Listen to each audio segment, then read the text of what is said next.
Can you come off of testosterone replacement therapy? If so, what happens? This is an extremely nuanced question, but the answer is yeah, it's possible that you can come off of testosterone replacement therapy after you start it. Now, this is contingent on a few things. First of all, were you appropriately assessed? And if you were appropriately assessed, what did your FSH and or LH values look like prior to starting testosterone replacement therapy? Because if we have your FSH and LH values, we can identify and thus stratify you into whether or not you have primary and or secondary hypogonadism, because that's a big factor in indicating and defining if your balls have the capability of making testosterone again. Another thing to take into consideration is how much testosterone were you even making before getting on testosterone replacement? Because let's be real, a lot of guys say that they don't want to get on testosterone because they're afraid it's going to shut down their natural production. Well, guess what? If your natural production is 200, 250, you ain't making anything anyways. So, I mean, you really have nothing to shut down.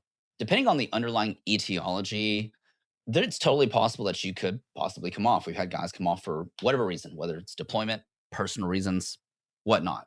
We've had guys come off and have some degree of recovery. So here's something to think about. Let's say that you start TRT at 30 and your testosterone is 350. Now you're 40 years old and you're considering coming off for whatever reason. Cool. Okay.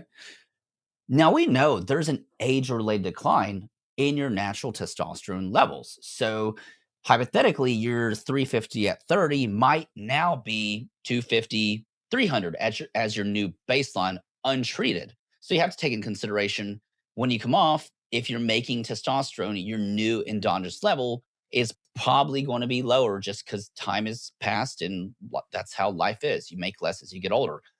Also, you have to take in consideration how has your health evolved from the time you started to the time you decide to come off. So let's say that same person, they have a 350 at age 30. Let's say now they're 40 and they're on a few new medications. They're on medications to treat lipids. They're on a statin. Let's say they have hypertension. They're on an ACE inhibitor. Let's say they've also gained 30 pounds. Well, we know they've got an age-related decline that can possibly contribute. And now they have comorbidities to stack on top of that. So that 350 at 30, their now 40-year-old natural production might be 200, 250 if they're lucky, considering that, again, age-related declines have occurred and they've also accumulated some comorbidities during this time frame. Again, as you can see, this is an extremely nuanced question. No one can predict if you will produce testosterone again. No one can predict how much you will if you do. But I'm speaking from what I've seen clinically. I've worked with numerous guys, helped many of guys come off of testosterone again for whatever personal conviction or whatever reason they do. And the vast majority of them do recover their own natural production. And the degree of recovery tends to be within a deviation of their pre-TRT levels, albeit with some age-related decline and or health-related changes. So if someone says starting TRT means you're stuck on it for life, that's not necessarily true. However, one, you weren't making any in the first place. That's why you got on TRT. And two, who wants to go back to their pre-TRT levels and feeling the way they did?